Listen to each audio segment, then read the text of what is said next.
Assalamualaikum warahmatullahi wabarakatuh. Perkenalkan, nama saya Fadilah Kurniadi dengan NIM 311191032 dari kelas 2A Farmasi. Di sini saya akan menjelaskan tentang hasil review jurnal sediaan krim untuk penyakit kurap. Nah, sebelumnya saya sudah mereview 5 jurnal tentang sediaan krim. Nah, ini adalah jurnal yang pertama. Nah, untuk yang pertama yaitu ada judul penelitian. Judul penelitian dari jurnal yang pertama yaitu aktivitas antifungi krim daun ketepeng Cina atau dengan nama ilmiahnya Senna alata L. Rox terhadap Trichopiton metagrophytes.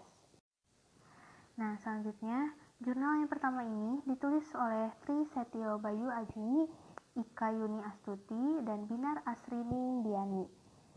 Tahun untuk jurnal yang pertama adalah 2012. Latar belakang dari jurnal yang pertama adalah infeksi jamur kulit merupakan infeksi superfisial dan biasanya digambarkan berdasarkan tempat infeksinya. Misalnya, infeksi di kulit yang disebut dengan tinea. Tinea pedis adalah infeksi jamur pada kaki, misalnya kutu air. Tinea corporis atau ringworm adalah infeksi pada badan. Tinea barbe adalah infeksi jamur pada janggut, dan Tinea captis adalah infeksi jamur pada kulit kepala. Ini menurut Corwin 2001. Dermatofit ini merupakan jamur penyebab penyakit kulit yang menular dan dapat diklasifikasikan menjadi 3, yaitu yang pertama ada epidermophyton, yang kedua ada microsporum, dan yang ketiga ada trichophyton. Salah satu obat tradisional yang dapat digunakan untuk obat kurap adalah ketepeng Cina, dan ekstrak daunnya ini mengandung alkaloid, anthraquinone, flavonoid, saponin, tannin, terpen, dan steroid.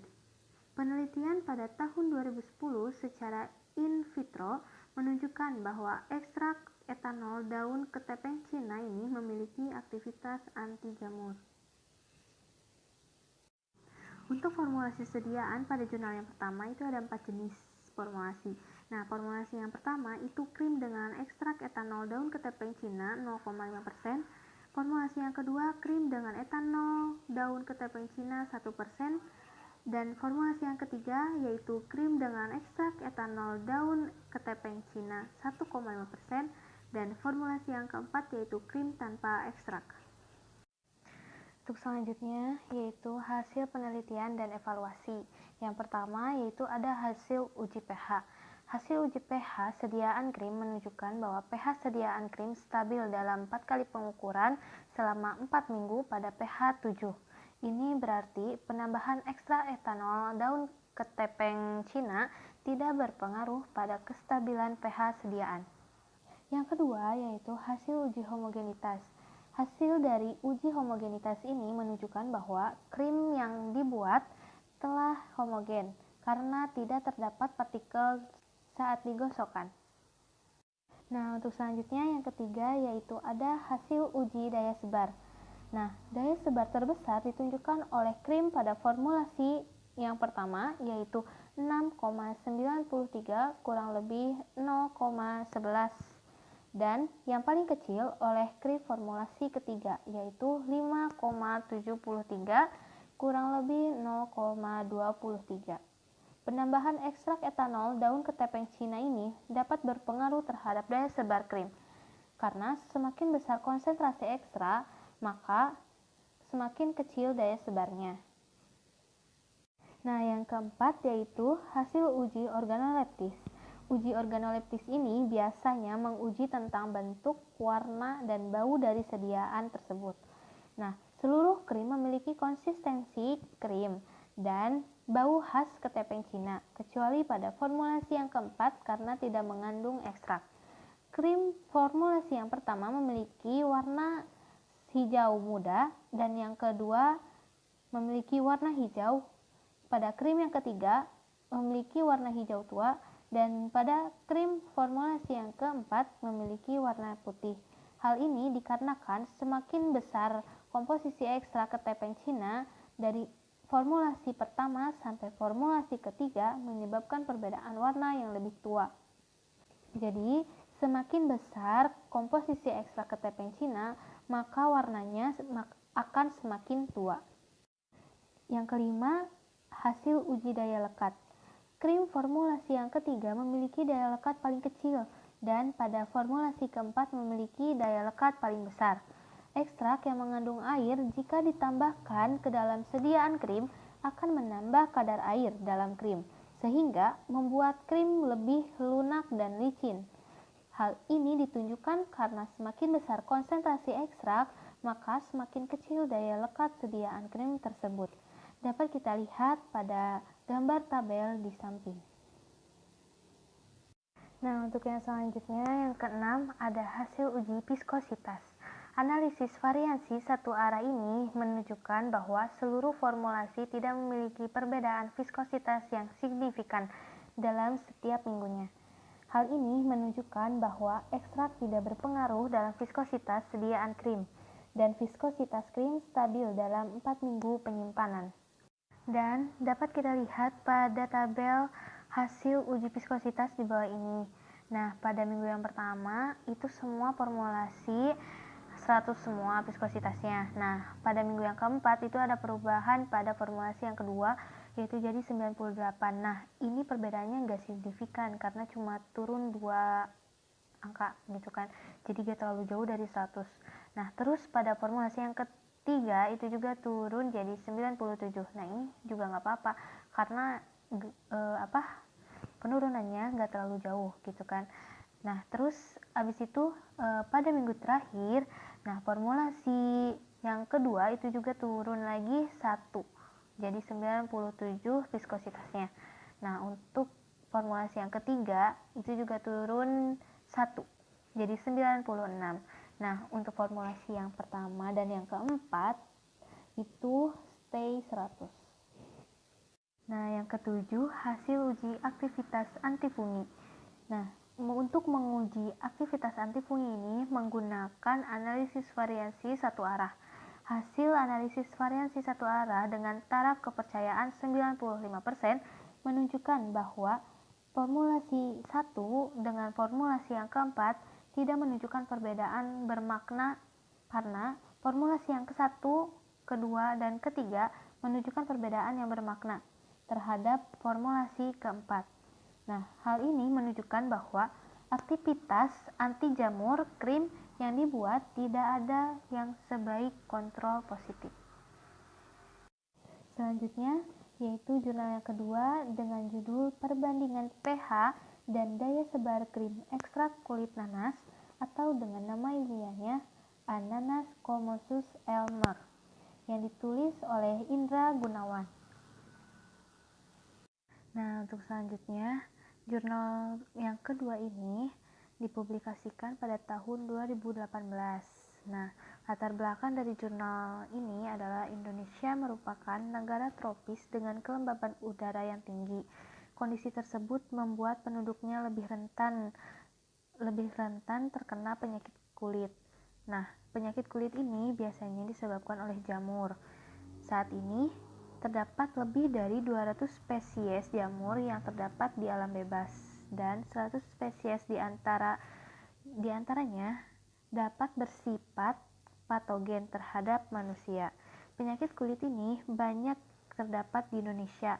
Contohnya seperti kurap, panu, kudis, dan eksim. Kurap atau Tinea corporis ini adalah infeksi jamur dermatofita pada kulit halus di daerah muka, badan, lengan, dan juga glutea. Penyebab terseringnya penyakit ini adalah Trichorphiton rubrum. Penyakit Tinea corporis ini dapat diterapi secara topikal maupun sistemik. Nah, penyakit Tinea corporis ini juga dapat menggunakan obat-obatan seperti ketoconazole, miconazole, bifonazole, dan clotrimazole. Obat tradisional atau ramuan adalah bahan yang berupa bahan tumbuhan, bahan hewan, bahan mineral, sediaan sarian atau galenik, atau campuran dari bahan tersebut yang secara turun-temurun telah digunakan untuk pengobatan dan dapat diterapkan sesuai dengan norma yang berlaku di masyarakat. Depkes RI 2009. Nah, tujuan dari penelitian ini untuk mendapatkan produk sediaan krim ekstrak kulit nanas biasa dan nanas madu atau nama ilmiah dari nanas adalah Ananas comossus L. Mer dengan konsentrasi masing-masing 10% dan 12%. Serta kontrol negatif. Kemudian dilakukan pengujian terhadap sifat fisik atau organoleptik, pH, dan daya sebar. Untuk formulasi sediaan itu formulasi krim yang mengandung ekstrak kulit nanas biasa dan nanas madu ini dengan masing-masing konsentrasi 10% dan 12%, kontrol negatif dengan pengulangan sebanyak 5 kali sehingga seluruhnya berjumlah 15 sediaan krim. Nah, hasil penelitian dan evaluasi dari jurnal kedua ada 3 uji. Yang pertama ada uji pH. Hasil uji pH ini pada krim formulasi yang kedua, ketiga, dan keempat memenuhi syarat nilai pH fisiologis kulit manusia. Sedangkan formulasi yang 0 dan formulasi 1 itu tidak memenuhi syarat pH fisiologis kulit manusia. Karena pH kulit manusia itu 4,5 sampai 6,5. Nah, kalian bisa lihat tabel yang di bawah ini. Ini adalah bukti bahwa F0 dan F1 tidak termasuk karena rata-ratanya pH itu di atas pH kulit manusia, yaitu untuk formulasi 0 itu rata-rata pH-nya 7,1. Nah, untuk formulasi 1 itu rata-rata pH-nya 6,8, jadi tidak termasuk karena pH kulit manusia yaitu tadi 4,5 sampai 6,5. Jadi yang termasuk hanya F2, F3, dan F4. Nah, untuk yang kedua ada uji organoleptik. Nah, hasil dari pengujian ini, krim ekstrak kulit nanas biasa dan nanas madu berdasarkan warna, bau, dan tekstur didapatkan hasil adalah berwarna coklat muda, berbau khas, dan memiliki tekstur setengah padat cenderung padat. Dan dapat kita lihat pada tabel yang di bawah ini. Nah, untuk formulasi yang 0 itu warnanya putih, baunya tidak berbau, dan teksturnya setengah padat cenderung cair.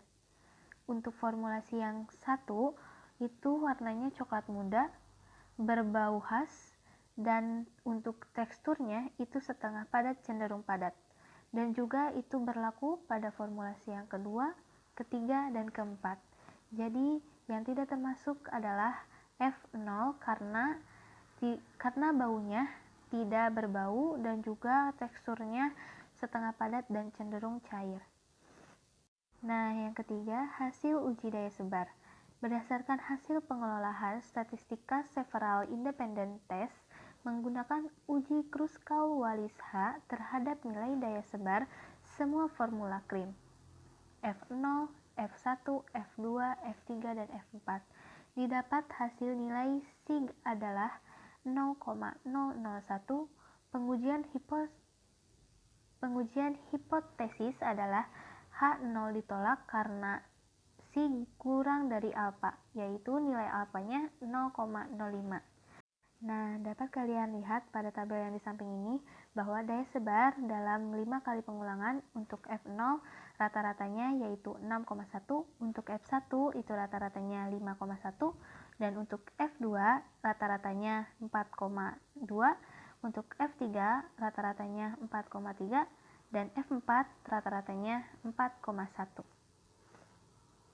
Nah, untuk yang selanjutnya ini adalah jurnal yang ketiga yang akan saya review. Ini adalah data yang dapat saya jelaskan dalam review jurnal yang ketiga, yaitu jurnal ini ditulis oleh Subianto, Dian Kresnadipayana, Dewi Sulistiawati, dan Anis Nurwilasari. Tahun pada jurnal ini yaitu tahun 2019. Latar belakang dari jurnal yang ketiga ini adalah iklim di Indonesia menyebabkan prevalensi infeksi jamur meningkat. Salah satunya adalah infeksi jamur golongan dermatofita atau yang disebut dengan dermatofitosis atau kurap. Dermatofitosis ini disebabkan oleh 3 genus jamur. Yang pertama yaitu Microsporum, Trichopiton, dan Epidermophyton. Nah, dari 3 genus tersebut ada yang sering ditemukan yaitu Trichopiton rubrum. Namun, infeksi ini dapat disembuhkan dengan kelabang atau lipan yang dapat dimanfaatkan sebagai alternatif untuk mengatasi infeksi jamur. Nah, kelabang ini menghasilkan antimikroba bawaan sebagai kekebalan pada tubuhnya. Kelabang telah dimanfaatkan dalam pengobatan tradisional untuk mengobati beberapa penyakit seperti rheumatoid, artritis, karsinoma, limfadenopati, dan infeksi beberapa mikroba seperti jamur dan bakteri. Nah, senyawa pada kelabang ini meliputi serotonin, histamin, asetilkolin, tanin, dan lain sebagainya. Senyawa histamin dan serotonin ini ditemukan dalam kelabang dapat menginduksi rasa sakit melalui aksi secara langsung pada reseptor histamin dan serotonin, tetapi tidak menyebabkan rasa sakit yang jangka panjang. Jadi itu masih aman. Nah, untuk formulasi sediaannya yaitu hewan kelabang, etanol 96%, terus juga ada eluen, ada juga media saboraud glukosa agar, terus juga atau SGA.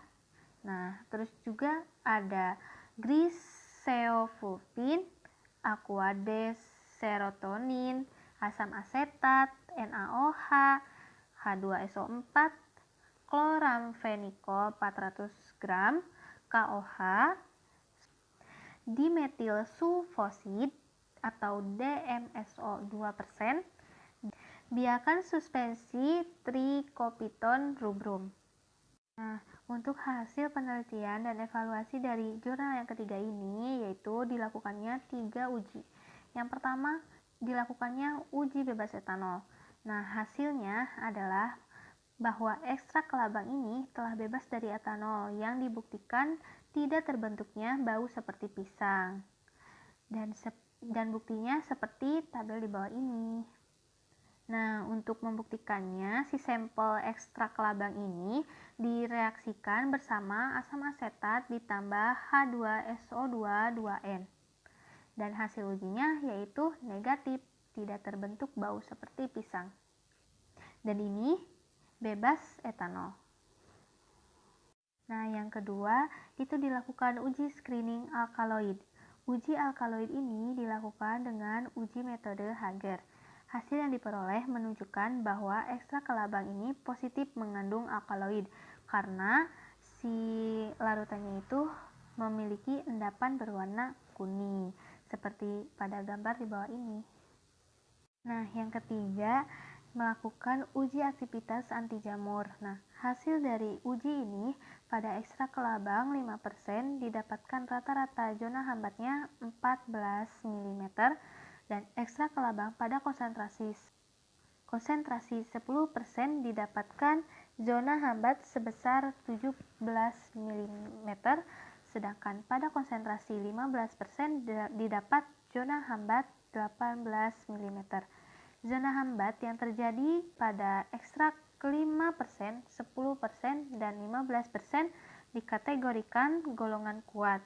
Efek anti jamur oleh variasi ekstrak kelabang ini lebih kecil dibandingkan dengan kontrol positif ketoconazole 2% dan lebih besar daripada kontrol negatif DMSO 2%.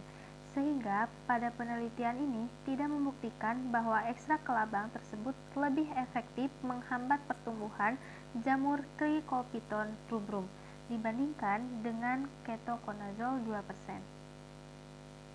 Nah, lebih jelasnya kalian bisa lihat pada tabel yang di samping ini bahwa pada sediaan ekstrak kelabang 15% pada replikasi 1 itu diameter hambatnya 18 mm, dan yang kedua 17 mm, dan yang ketiga 19 mm. Jadi dapat dirata-ratakan menjadi 18 mm. Nah, untuk ekstra kelabangnya yang 10% itu rata-ratanya 17 mm. Nah, untuk ekstra kelabang yang 5% itu rata-ratanya diameter hambatnya adalah 15 mm. Jadi dapat disimpulkan bahwa ekstra kelabang ini tidak membuktikan bahwa ini bisa menghambat pertumbuhan jamur Trichopiton rubrum. Selanjutnya, jurnal yang keempat. Ini adalah jurnal yang akan saya review dan akan saya jelaskan. Nah, ini adalah data review untuk jurnal yang keempat dengan judul Efektivitas Ekstra Kulit Durian atau nama ilmiahnya Duriogybetinus L sebagai penghambat pertumbuhan Trichopiton mentagrophytes. Nah, untuk penulisnya yaitu Siti Jurnal ini ditulis oleh Siti Juwariah dan Sri Wahyuni pada tahun 2016. Nah, untuk latar belakang pada jurnal yang keempat adalah sehat merupakan suatu kondisi di mana tubuh terbebas dari gangguan dan penyakit apapun, atau keadaan di mana seseorang ketika diperiksa oleh ahlinya tidak mempunyai keluhan atau tidak terdapat tanda-tanda penyakit atau kelainan. Nah, beberapa penyakit yang mungkin terdapat pada manusia yang dapat disebabkan oleh jenis jamur, yaitu salah satunya Trichopiton mentagrophytes, yang merupakan jamur penyebab penyakit kurap. Menurut Muhaimin 2014, penyakit kurap adalah infeksi pada permukaan kulit yang disebabkan oleh Trichopiton mentagrophytes.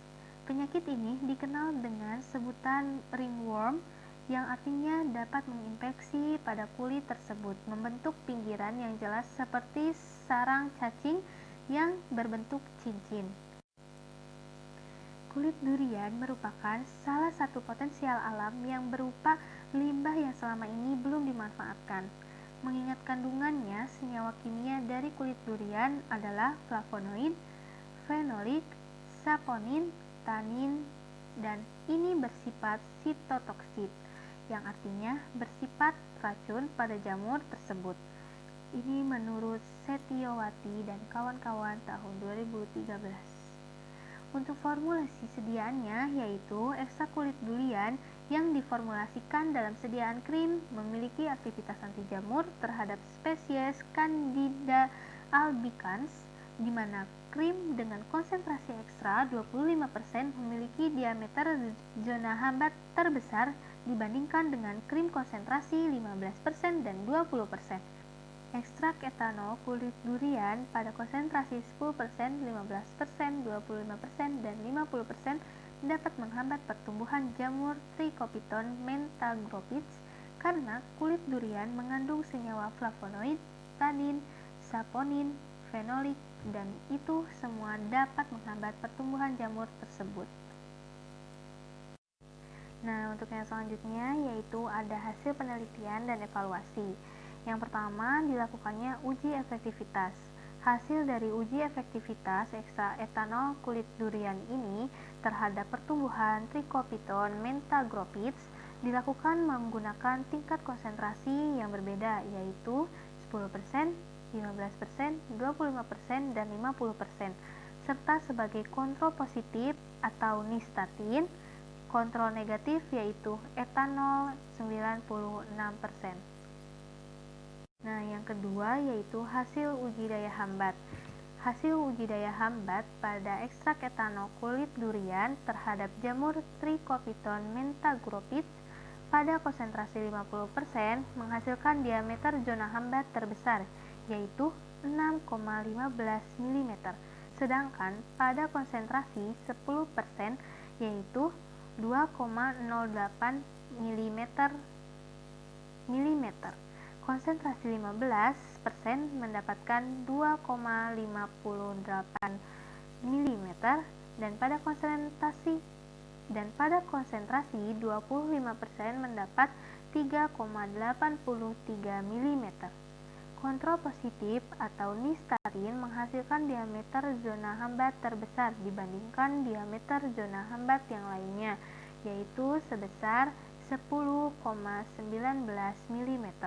Dan sedangkan pada kontrol negatif atau etanol 96% tidak membentuk zona hambat pada sekitar kertas cakram. Lihat pada tabel yang ada di samping bahwa ini adalah bukti bahwa di setiap konsentrasi memiliki diameter zona hambat yang berbeda. Nah, yang paling besar yaitu pada konsentrasi 50% yaitu 6,15 mm. Nah, untuk yang paling terkecil yaitu ada pada konsentrasi 10% sebesar 2,08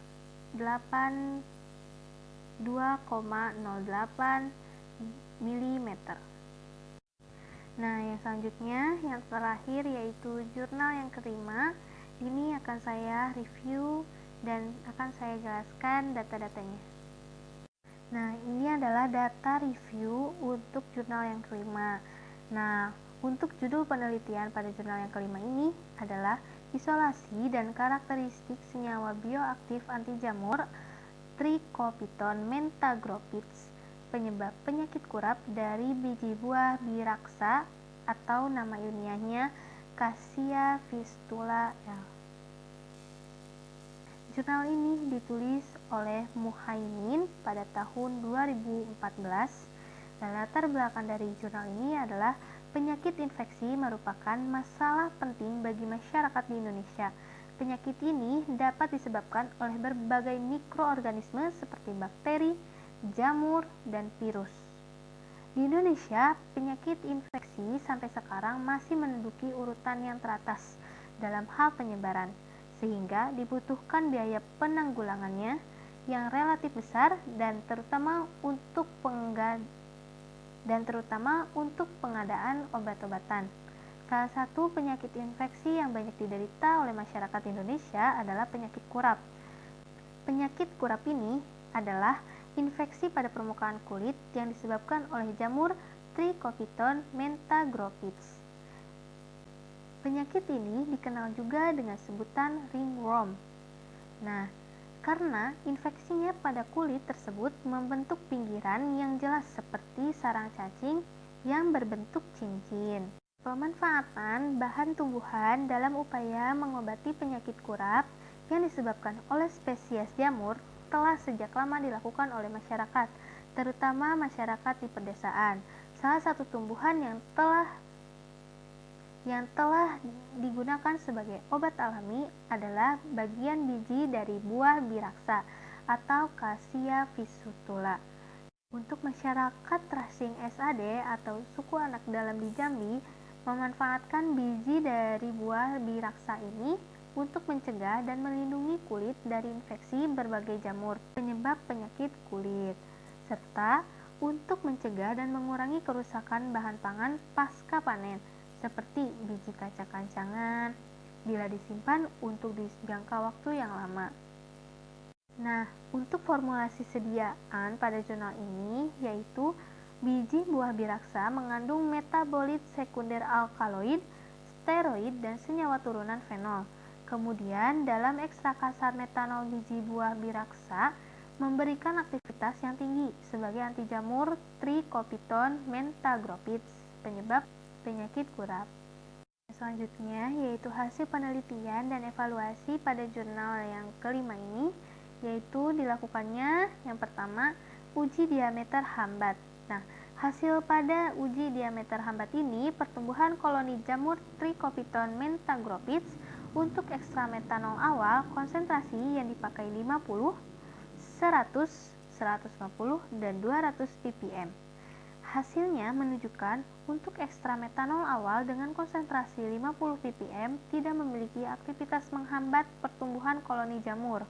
Namun, pada konsentrasi 100, 150, dan 200 ppm memiliki aktivitas karena dapat menghambat pertumbuhan koloni jamur Trichopiton mentagrophytes dengan menghasilkan diameter hambat berturut-turut adalah 77 7,50 mm, 9 mm, dan 10,50 mm. Nah, seperti pada tabel di bawah ini adalah bukti bahwa pada konsentrasi 100, 150, dan 200 ppm itu dapat menghambat pertumbuhan Trichopiton mentagrophytes. Yang kedua yaitu dilakukannya uji aktivitas jamur. Dari hasil uji aktivitas jamur ini diketahui bahwa fraksinat etil asetat memberikan aktivitas yang paling kuat untuk menghambat pertumbuhan diameter koloni jamur Trichopiton mentagrophytes sampai 8,50 mm. Pengerjaan pemisahan selanjutnya hanya dilakukan terhadap fraksinat etil asetat dengan tujuan untuk mendapatkan senyawa murni yang bersifat anti jamur. Dalam tahapan-tahapan pemisahan dan pemurnian dituntun selalu dengan uji aktivitas terhadap jamur Trichopiton mentagrophytes memperoleh berat fraksinat pekat dari masing-masing pelarut dan hasil uji aktivitas dapat dilihat pada tabel di bawah ini.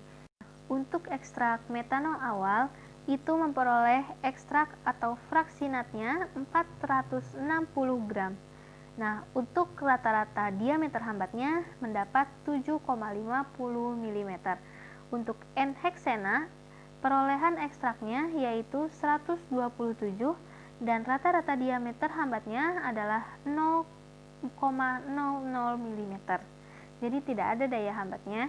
Nah, untuk etil asetat ini memperoleh ekstrak sebesar 146 dan rataan untuk diameter hambatnya yaitu 8,50 mm. Nah, untuk metanol sisa yaitu memperoleh ekstrak sebesar 50 dan untuk rataan diameter hambatnya adalah 0,00 mm. Jadi, yang dapat menghambat pertumbuhan jamur Trichopiton mentagrophytes ini adalah metanol awal dan etil asetat. Terima kasih atas perhatiannya. Mohon maaf bila ada kesalahan. Wassalamualaikum warahmatullahi wabarakatuh.